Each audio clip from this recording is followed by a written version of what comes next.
kilo? Yung 160. O sige, magkano po yung 2 piraso na mangga? Ito. Yan. Sige, okay lang po kung magkano man yan. Magkano po yan? Wala rin yung 90. Pwedeng tumawad na eh. Pwedeng 50 na lang. Dala pang puhunan ko. Kaunti lang naman ang aking pot. Magkano yan? Nung kere.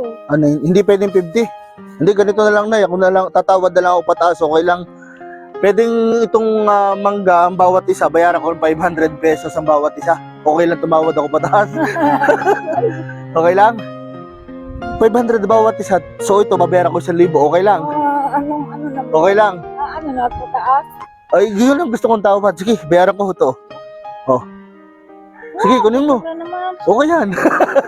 Hindi na, okay na nanay ha. Pandagdag sa iyong pang negosyo. Okay? Okay na po. Okay na po nanay.